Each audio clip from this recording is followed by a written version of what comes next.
Words like this obviously get destroyed over time. AWS themselves has also destroyed this term, even though they're one of the biggest champions behind it. For me, serverless pretty much means I'm paying for usage. So ideally, it scales to zero. So if I'm not using it, I'm paying zero. There's no like entry level cost. For me, I also don't like this whole tiered concept where you need to pay a certain amount to unlock certain features. And the more I use it, the more I pay. The less I use it, the less I pay. The reason this is important for me is your entire business model changes when this is how your costs operate. You stop thinking about monthly costs for things and you just start thinking about unit costs for things.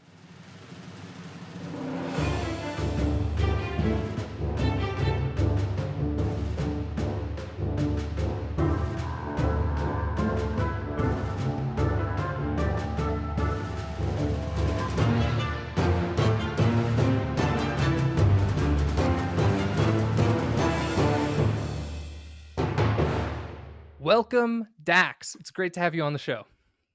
Appreciate you having me here. Good to finally meet face to face. Yeah, we've had our interactions on Twitter, I think is the extent of our relationship currently. Yeah, that's how it goes. Like pretty much every person I'm close to now started off with a bunch of Twitter flirting and that escalates over time. That's how I met Adam. We were talking on Twitter for almost a year before we started really doing stuff together. I found you on Twitter and I found SST, this project that you are a maintainer on. Do you start it? How does that work? We're still figuring out my title because technically I wasn't the creator, but I was like one of the first users really that started using it and then contributing back. And I obviously worked there full time. It's just the three of us. So titles are hard when you have a tiny company like that. We haven't really, we've been talking about it for like months and I don't know. We haven't really come up with anything, but it's just three of us. We equally do everything. So I know it's how a that vibe. is. Yeah, I'm the CEO of a two-person company, so I feel like a really big deal right now. Yeah. Yeah, exactly. Cool. Okay, so I know about you. I found SST. You founded this new company, Boomi, with your wife. Tell me why our listeners should care about you.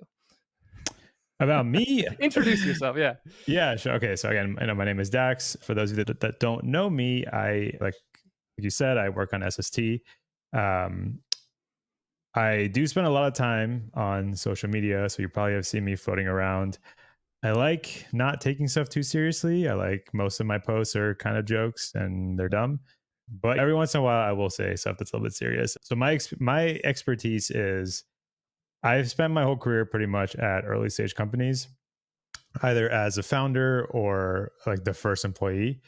So when you're in that type of role, you pretty much have to do literally everything. So that's the obvious stuff, right? Things like front end, back end, but also lean sort stuff like product and design and strategy and all kinds of stuff. Like if we're uploading a video, it needs to be edited, the guy that knows how to use the computers has to do it. So I've just been in situations where I've had to do a lot and then spent a lot of time as a consultant at a lot of different early stage companies as well. So my area of focus is really just I think I've had good experience in all parts of building. And particularly, I focus on helping companies get off the ground. That makes sense. Totally. Yeah. At my first company, the CEO, it's funny, it was a tech company. It Mhm. mostly employed electrical and mechanical engineers, but I was one of the only software developers. And I was constantly referred to as the IT department, even though my job was definitely to write code. But yeah, the wearing hats thing is totally relatable. Yeah. So with that experience, I think most people that know of me or kind of interact with me, I do talk a lot about front end stuff. I do talk a lot about like just building products, but I spend a lot of time building, like doing infrastructure and stuff that's a little bit more hidden. And these days people try to offload to other people. So that's how I ended up working on SST, given that infrastructure knowledge. That's what we do. We try to make it. You can have the full power at AWS. We particularly focus on things that are more serverless in their offering. So we focus on what we say. The phrase I've been using is the 3% of AWS that you really need. And we focus on building a very nice experience around that. That's something that feels modern, something that doesn't feel like AWS necessarily. And yeah, so that's our goal is just to get more people building in a serverless way. And we want to make sure the onboarding for that is easy so that over time they pick up on it, make it past that initial barrier, and then pick up the more complicated stuff as they go. Yeah. There's so much I want to unpack there. But first, I want to address this. You said, so you've done a ton on the back end, you've done a ton with infrastructure. SST Yes. is I was looking into it. It's like a front end meta framework. Like, I don't know exactly how I describe it, but what's up with the traitorous vibes? Like, why are we building front end stuff? Yeah, so if you look at our latest marketing, it might come across that way. But if you look at the history of the company, the framework mostly focused on backend things. So things like APIs, functions, queues, cron jobs, even things like Kafka stuff, just everything you need to build stuff on the back end. We covered all of that. And we actually had a good amount of traction with that. But the reality was people would start building their product, their application. They'd be like, great, I love this T, our whole backend's on it. But now our front end is living in this other world, whether they're deploying it to a different platform or they're deploying themselves. And the bridge between the front end and the Like back a end. Vercel or a Netlify or something. Yeah, exactly. And then I think most of our users are mostly on AWS, so they might just deploy it. They just were lost on how do I deploy this. So we realized, okay, we do need to cover the front end because these modern SSR frameworks are getting pretty complicated. If you're deploying a static site, that's kind of where we started, is helping you deploying a static site, like an SPA that you compile and deploy it through S3 with a CDN in the front. Obviously, very easy for us to do. But some of these SSR, more complex frameworks, require a lot more know-how to deploy into your AWS account alongside everything else. And we realized, okay, nobody is really trying to solve this or address this. And if you look at a lot of different frameworks, like obviously Next.js is a big one, but if you look at Astro or SolidStar or Remix, they definitely rely on other people to create like adapters for different targets. And given our experience, like knowing how to do stuff on AWS and make that easy, we realized we're like in a well-positioned place to solve that problem. Okay, got it. So just for your edification, I guess, I think most of my listeners will probably know this. My background's in primarily Go, Kubernetes, Terraform. Mm-hmm. I'm using Terraform at the moment Mm-hmm. for the boot.dev web app. Is SST kind of a Terraform alternative? Is it like a infrastructure as code situation? Yeah, so in a lot of ways, that's where we started. We started as a higher level infrastructure as code tool. So we were built on another infrastructure as code tool currently called CDK, which itself is something that compiles to another infrastructure as code thing called CloudFormation. So it just layers all the way down. And I think our idea was, okay, obviously really direct one-to-one infrastructure as code tools exist, like Terraform, like Pulumi, where it literally maps to the target thing you're trying to deploy and you assemble it together. Is it viable to build effectively a meta framework on top of this where you say, here are some extremely common situations that come up. Can we simplify it and can we like really smooth out the development experience behind it? And originally for SST, the focus was if you are using Lambda functions, the whole like local development experience is terrible because you make a change, you have to like then deploy that change to AWS, and it turns out, okay, you forgot a character, and I have to like do the whole loop. That whole loop sucked. It was at best like a 5-second loop, and in practice for most people it was like very slow, it's not viable. So we just looked to solve, okay, obviously we need to do the infrastructure as code parts, so you can actually spin up this stuff. But now for local dev, like there's a rough edge right there. So we made it so any changes you make are reflected in like milliseconds as opposed to multiple seconds. And that made it a lot more viable. It's where our initial traction was. And then we've moved on to all sorts of things. So for us, it's more like infrastructure code as code is a key important thing because you need to spin up stuff consistently and have multiple stages and do all of that. But that's just the beginning point. We just try to address any kind of rough edge you might run into anywhere. And that's kind of how we ended up doing a lot of this front end stuff, even though that's not what we set out to do at all. Got it. That sounds super exciting. I definitely need to check it out. I've been just like doing the Kubernetes. I have that hammer syndrome where like I know Kubernetes and Terraform, so I just spin it up. And so that's how boot dev started. But I definitely need to check this out. You mentioned that SST kind of addresses or is optimized for the 3% of AWS that you should care about or that you use. What do you mean by that? Yeah, so I think the great thing about AWS is they literally will have a service for literally everything, which results in thousands of or maybe not thousands, but definitely in the hundreds. I don't know what the exact number is, but it's a ridiculous number. And I think a lot of people are intimidated by that. And if you like poke around, like, well, they all work differently and there's some consistency here, but it doesn't really feel like an elegant product offering. That's just how the way AWS operates. They know that a company their size, if they try to go for like cohesiveness, the reality is they ship nothing just because at a certain size, you just can't do that. but they accept the trade-off of it's either we ship nothing or we ship a lot of stuff that maybe isn't as cohesive as you want. So that's when people complain about AWS and they have a bad experience with it, which is very normal. That is usually what they're feeling, like the lack of cohesion between the different parts of it. But if you slice it down into just the parts that most applications need, and I would say if you look at our users, even like the biggest, more complex people that are like far along in their company's maturity, I would say like 95% of their code tends to be SST code. And then 5% of it tends to fall back to like just the niche AWS service they need. Okay, mostly SST stuff, but hey, we're using AWS's like media processing tool. So we obviously are not going to focus on something that specific. But typically, a modern AWS application is composed. That's what I said earlier. You're going to have your APIs. You're going to have buckets for file storage. You're going to have queues for queuing up work. You're going to have an event bus for events that are published and triggered, things like cron jobs. So the kind of standard set of things you think about when you think about backend, we not only, it's a tricky job because one, we have to, of course, we have to provide tools for those things. But when in AWS, the other issue is sometimes there's five ways to do the same thing. And a lot of our work is trying out all five and having an opinion on this is actually the one you should use. And I think a lot of people struggle trying to use AWS on their own because they just don't have the time to make that decision. So they just pick the first one that shows up. Turns out that's the wrong one and they have trouble. So a lot of what we do is just becoming real experts on the best way to build applications on this platform and then just codifying that into our library. That's awesome. I think a lot of the listeners to this podcast will be pretty new to AWS. Mm-hmm. Is it okay if I guess what the 3% of the products are? Yeah, sure. You can tell me if they fall in or out of the 3%. Yeah, the 3% is a made up number. Like it's more to evoke the it's highly specific. Of like, yeah. I know a lot of research went into that marketing material. Okay, cool. Here's my guess. I'm going to start with RDS. Is that one of them? So we do have support for RDS, but we actually do not recommend it. It's there because people just inevitably want everything in one place, so they use RDS. Unfortunately, RDS's serverless offering is not very good. If you're using AWS, you want to stick to the serverless managed services. That's what they're best at. The RDS one is not. So we typically try to get people to use things like PlanetScale. If they can't, then we do have there is like a serverless RDS offering. We don't love it, but we did build like an okay experience around it. And PlanetScale is external to AWS, right? Yep, That's right. A different company. Do you have latency problems? I imagine like a RESTful API doing maybe 3 or 4 back and forth like IO communications to the database on a single REST API request. Is that an issue or not really? Yeah. So what's great about using these new so we've been calling them unbundle. They're like unbundlers. They take one feature of AWS and unbundle it and just focus a whole company around it. And it typically ends up being better.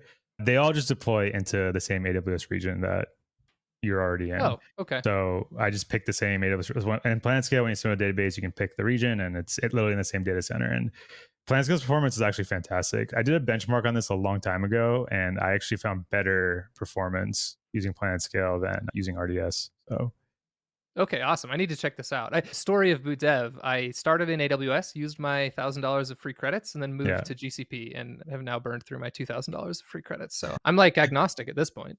Yeah. Well, it's funny you say, because so prior to me doing all this, like I'm not someone that's been doing this for super long. The serverless, like Jay and Frank, the other founders of SST, they've been building this way for a very long time. I have not. I'm like a little bit newer to it. And it's pretty much since I joined SST, it's been about 2 years now. Prior to that, very similar setup to you, was doing everything in Terraform, Kubernetes. I was doing Go. I did Go for maybe 3 or 4 years. The last of the years before I moved over was all in Elixir, but still with the Kubernetes and Terraform setup underneath. So definitely familiar with that. Cool. Okay, so I guessed RDS. That was flop. Let me try another one. I'm going to guess S3. Yeah, of course. It's funny because object storage, right? S3 is an interesting one because nobody thinks about it this way, but it was probably one of the first serverless offerings ever. And S3 is a very old service. It's been around. I think it's maybe the first time I used AWS was probably for S3. Probably S3 and EC2 is probably what I remember AWS as when I first started using it. But yeah, it's effectively serverless, right? You just pay per usage. You just spin up a bucket. There's really no there are limits, but there's no practical limits on this. You can store as much as you want. You only pay for what you use. So I think that was the start of their in the direction that they're headed far down now. So we need to define this term serverless, because you're 100% like S3. I never thought of it that way. I've always, it's object storage. Can you explain what you mean? Yeah, To be clear. like words like this obviously get destroyed over time. AWS themselves has also destroyed this term, even though they're one of the biggest champions behind it. For me, serverless pretty much means I'm paying for usage. So ideally, it scales to zero. So if I'm not using it, I'm paying zero. There's no like entry level cost. For me, I also don't like this whole tiered concept where you need to pay a certain amount to unlock certain features. And the more I use it, the more I pay. The less I use it, the less I pay. The reason this is important for me is your entire business model changes when this is how your costs operate. You stop thinking about monthly costs for things and you just start thinking about unit costs for things. So if I'm charging someone $1 for a unit of work, I just need to make sure that my unit costs are under $1, and I'm always going to make money. Whether I have 1,000 users or I like lose a bunch of users, I'm not suddenly negative on my cost versus my revenue. I'm always going to be making a profit as long as the unit costs line up. So for me, serverless is almost entirely a pricing thing. It's, am I paying per usage? Do I need to spin up capacity in anticipation of stuff? If I do need to do that, then to me, it's not serverless. And if you look at the serverless RDS, the reason I say it's kind of like fake serverless is there is a floor cost. You do have to spin up a cluster. And they do like auto scale it for you, which is why they call it serverless, but it doesn't scale to zero and it's not fully usage based. So yeah, for me, it's mostly a pricing model, and there's technical implications for that, but I think it starts there. Got it. Okay, that makes a lot of sense. Again, to quickly explain something to the listener. So, for example, I use Kubernetes to run Mhm. BootDev's APIs, and it does not scale to zero in the sense that I always have to have at least one pod running for my API if I want people to be able to access the site. So it scales down to one. So by the definition of serverless that we're using, like that doesn't count. Whereas a serverless offering would scale up when a request comes in. Is that accurate? Yeah, and it is a spectrum, right? So you're talking about Kubernetes setup. There's different ways to do Kubernetes, right? So if you're doing it like when EKS and what does Google Cloud call it? GKE. So when those came out, it was, oh, okay, spin up 3 nodes, 3 like normal compute nodes, and we'll deploy the Kubernetes thing for you. And you deploy pods on those nodes. What sucks is you're deploying the 3 nodes, whether or not you're running 1 pod or 500, and if you have different environments, now you're you're multiplying your cost. So that's like very not serverless. Like the upfront provisioning cost is very high. But if you look at something like GKE Autopilot or AWS's Fargate, that's a little more serverless because, okay, they got rid of the concept of hosts.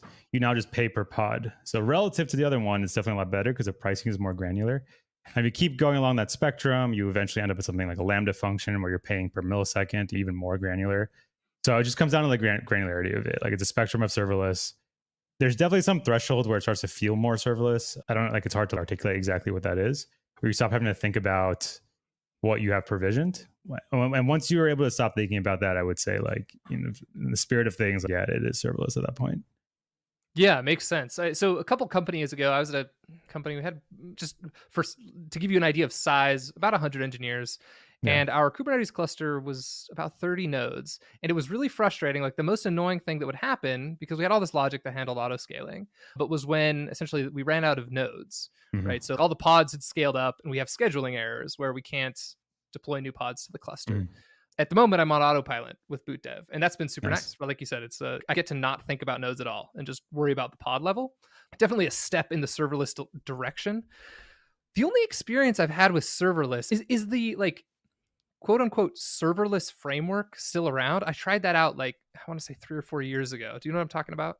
Yeah. So if you look at, this is one of those things where, so my opinion is no, it is not still around. But if you look for evidence of that, you would say that I know what Dax is talking about. Because you look at their numbers, so SST compared to serverless framework, so we're 5% of their downloads, something like that. They're like weekly downloads on NPM. Okay. So they're 20 times larger than us. There's still commits on GitHub. There's still all that stuff. But serverless framework has been out for years and years now. It hasn't changed too much. There's a company behind it. They raised a lot of money. They've attempted to commercialize it to different degrees. They've had a bunch of different products they've tried. None of them were really a hit. And their last round, they raised at a pretty high valuation. I've just heard about like the ballpark of what the ARR is, just like very far away from justifying that. They had to do a bunch of layoffs. So they're on a decline. The framework itself isn't really growing. They're on a downtrend in terms of the downloads. I think the reality is like a lot of people use them. A lot of people really like them. So it's not like people aren't using them or they're dead in that sense. But things have shifted a lot since they came out. They're like a very YAML focused approach. A lot of people still like that. That's great. If you want to do that, you can kind of continue to use serverless framework. But SST is very TypeScript focused. And for people that are using TypeScript, definitely on the front end, minimum for most people, then maybe on the back end. And then now if they're all of the rest of their infrastructure stuff is also in TypeScript, there's just like a crazy amount of synergy that happens. Like we do all this type gen stuff so you can access all of your infrastructure you spun up in your application code in a type safe way. There's a bunch of stuff we can do because of that. And Serverless Framework isn't going in that direction. So I don't know what the future of that is. I don't know too many people that are starting new projects on Serverless Framework. They got really big and they will continue to have momentum. And if they are dying, it's going to be an extremely slow death. There's a lot has changed since they were at their peak. Yeah, makes sense. I want to say about 4 years ago was when I used the framework. I might be off by a year. I want to talk about how it worked with scale to zero, because my experience was basically I was talking to some DevOps guys at my current employer and I was like, okay, like we've done this Kubernetes thing. It's great. It's working. Like, what else is exciting? What should I try? And they were like, oh, you should try Lambda functions. So I did some research, found the serverless framework, and I was like, I'm going to build a REST API with Lambda functions. Yeah. And so I built this whole thing and it was truly awful. I built out all these different functions. Deploying it took forever because I had to deploy like 30 different functions. If I updated like a library package that was used by all the functions, like here we go. So there was that side of the developer experience that was not good. And then there's this, so I'm going to load you with two questions. The one is that I want to hear about how SST deals with kind of lots of Lambda functions.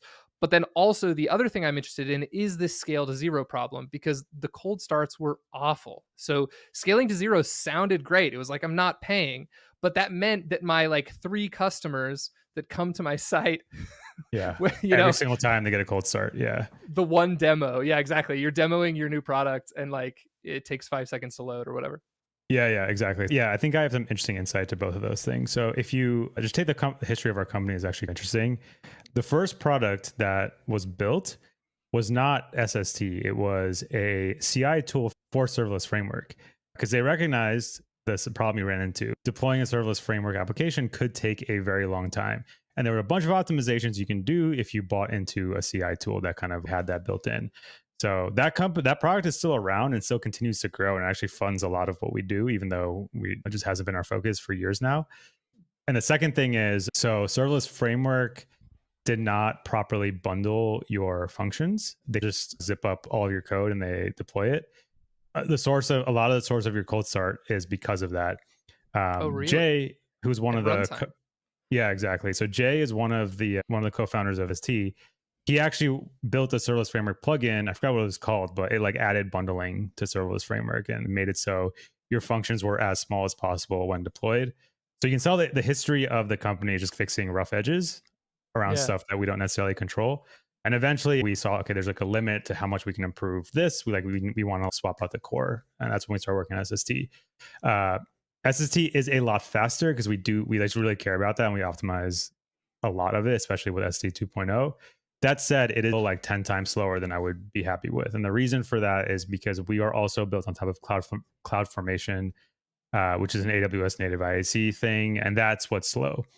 We do eventually plan to be powered by Terraform instead of CloudFormation. And that'll bring the speeds up to a place where, again, like we probably still want it to be faster, but there's just an ultimate limit of how fast AWS can create things. But Terraform will get us close to that limit. And most changes that you're making, like once you have your base application deployed, you're not deploying like 100 things at once. It's usually like you're adding a route, there's one more Lambda function, things like that. And those like granular updates can happen pretty quickly. So yes, there's a lot to consider. The cold start issue, the second thing I'll say is when you start to build things in this way, you have to rethink some of your instincts. If you decide to do a serverless thing, if like I'm going to build something in a serverless way and something you care about, that is your fundamental truth, and you have to bend other things to fit that. So that means you can't just use any old library that you like, because a lot of node libraries are just very big and bloated and include stuff that they don't necessarily need to function. And that adds to your cold start time, the size of your total bundle, right? So historically, why would a Node.js library developer care about their package's bundle size? They had no reason to care about it. But now you do have to care about it. And if you look at some of the newer libraries that have come out in the last couple of years, there's a few patterns to them. One, type safety, right? Everyone's like really pushing how far you can go with type safety, and two, keeping your packages small, even if they are a server-side package, and like using patterns that work well in serverless environments, because that is becoming more of a default. So these days, if you are aware that, okay, I'm not just gonna be able to drop in my like normal code into a serverless function and expect it to work. I'm like specifically architecting for this target, and you're picking packages correctly. And that's something that we like assist with a lot. Like we have a lot of our templates like use really great libraries that we know work well in serverless environments. And our cold starts, I have some fairly complex applications, and I have a really high bar on what I think is an acceptable cold start. And like we're definitely within the range of it being acceptable. I still want it to be lower always. I always do. I like cringe when someone even sees a little bit of a delay that they can perceive, but Do you go hit definitely the within the API range of before acceptable. demos to get it going? Well, there is something called provision concurrency that AWS Lambda has now. So you can say that, okay, at least keep 3 instances of this function around, because don't scale to 0 for my production environments. Don't scale to 0, scale to like down to 3 maybe, or 2, or whatever So it is. tell me about that irony. This is what like drove me crazy about serverless back in the day. Was like all the marketing for the serverless framework was like, you don't pay when it's not running. And then like you get 3 minutes into building it and you run into the cold start problem. They're like, oh, just like ping it every 5 minutes and keep it running. The Lambda warmer thing never actually worked. So that was like a misconception, because Oh, okay. people would be like, oh, if I just run something that pulls it every 5 minutes, it'll keep it up. But what happens if 2 people request it concurrently? That second person's going to get a cold start anyway. So a Lambda warmer can only keep 1 instance alive at a time. But the other thing to remember is there's more than just prod, right? So the pattern that our users use is they get every developer gets a full copy of the whole application. The reason that's viable to do is because dev environments cost 0. So your dev environments scale to 0, your staging environments, your PR environments, all those scale to 0. Your prod environment may not scale to absolute 0, but when you factor in the fact that these environments are highly available in multiple regions, you don't get consistent traffic throughout the day. In practice, the cost savings are still massive, and you can see that in the adoption curve of serverless. It was not adopted by startups first. Most new technologies, like startups adopt them first and they prove them out. It was flipped. Like big enterprise companies adopted serverless first, and then it trickled down to everyone else. Like our earliest users of SST, it's like normally companies chase the big logos. We got those up front, and we were like, okay, we got to make sure people starting new companies are also using us. We have to go the other direction. And the reason it's so attractive to enterprise companies is, one, just the raw cost savings are crazy. I think everyone thinks that that's not different. It's going to be more expensive, but just in practice, like when you see these numbers, they're like hilariously like different. There's a company I advised that took a $3,000 Kubernetes build down to $50 a month. So it can be insane, right? Then there's just a cost of ownership where yes, there are some upfront costs in learning these things, and that's unavoidable. But once you learn them, your ongoing cost is like very low. I haven't thought about, there's stuff that I was super proud of knowing how to do for years, just throughout my career. And I realized I haven't really thought about any of those in a couple of years because a bunch of responsibilities went off my plate. So in general, the majority of things can work this way. There's always like a niche set of things that are going to be more expensive when serverless, and you should fall back to a container-based approach for that. But our approach is like serverless first. If it doesn't work, then we'll fall back to something else. That makes a lot of sense. I need to do a lot more experimenting with this because I've been out of the loop for a few years. You mentioned something interesting. Like this is going to be a huge newsflash to everyone. Like node modules can be heavy. Yeah. That's potentially a problem. Okay. Yeah. One thing that blew me away a couple of years ago, again, when I was building this, was I was building in Go. So theoretically, and I was always confused because like sometimes it would want my raw code. I'm like, why can't I give you like a little compiled binary? Is there a big difference if I deploy a Go function on SST versus a node function? Do I get better cold starts, worse cold starts? What are the big kind of bottlenecks? Yeah.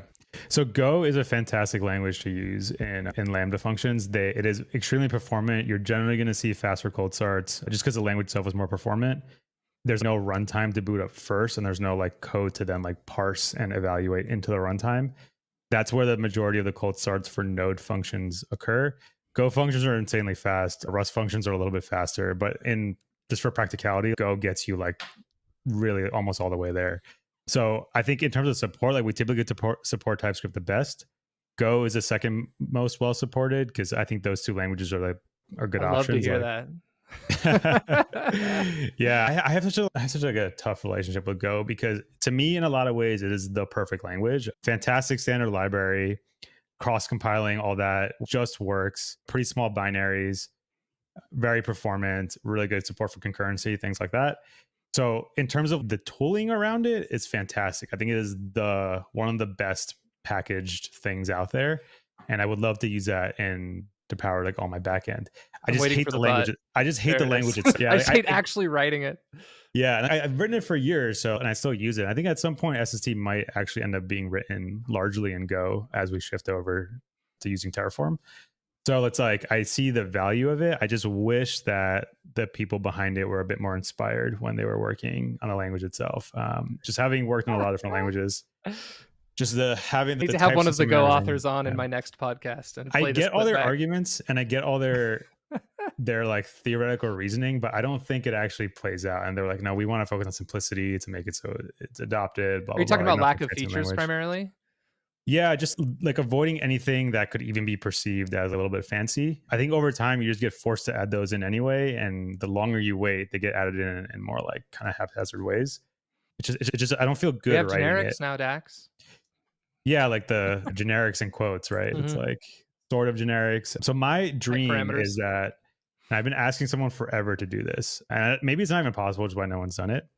I want someone to go and write a fantastic language that is, I tend to write stuff a little more functional. So it's something that leans more functional. There's a language called Gleam, which does this on top of Elixir, or on top of our language rather. Brings great type safety, all of that, but make it compile to Go and make it so you can use any Go library in it. And I think that would be a very successful language. And I think I would use that all day if I could. And it's just, I want everything about Go except the language itself. You heard it here. If you're working on your capstone project for boot dev, Dax has given you a fabulous idea. You should go write a new programming language that compiles to Go. There'll still be a fast compile time. We have fast compile times in Go. Yeah, fast compile time is another great feature. Yeah, it's to me, it's like a very tragic situation. It's almost it for me, but it's not.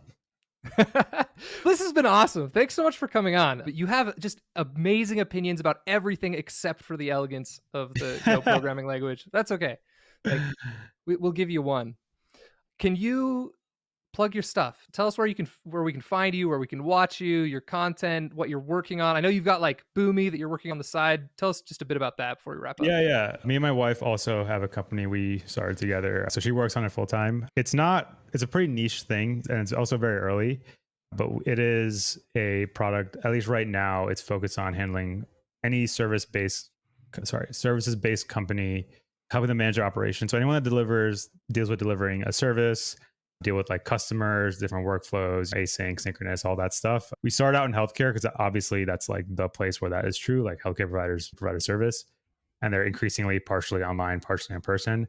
The tool is meant to kind of be the core OS that runs businesses like that. Started out in healthcare, nothing about the business is nothing about the product is really tightly coupled to healthcare. We can serve all kinds of things, but it's built with SST. It's where I get some of my best ideas for SST. And it is like a beastly front end product. It is like a very front end heavy product. Like it does every single trick in the book on the front end because it's meant to be super fast, control the whole thing with your keyboard. Like everything reloads instantly, no loaders. So I'm pretty proud of it. We're bringing some of those techniques into the new SST console, which I've been building live on my Twitch streams. I think you were in there today.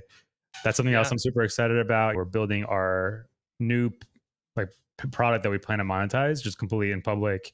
And the whole thing is actually open source, so people can learn from it. And that's obviously using SST, front end, solid.js. Again, using all these little front end tricks that we have come to learn. But yeah, mostly just been hanging out on Twitch lately. Twitch / thdxr. Same thing on Twitter. Same thing everywhere else. Same thing on Bluesky. I know everyone's going there now. I'm going to continue to call it that till someone makes me stop. I was about to ask if I was wrong, but okay. I've never heard anyone say it out loud until now. No, I'm definitely right, and everyone else is wrong. Yeah, Bluesky. I like it. Bluesky, yeah. Cool. Thanks so much for coming on, Dax, and we'll wrap up this time, but really appreciate it. Cool. That was fun. Thank you.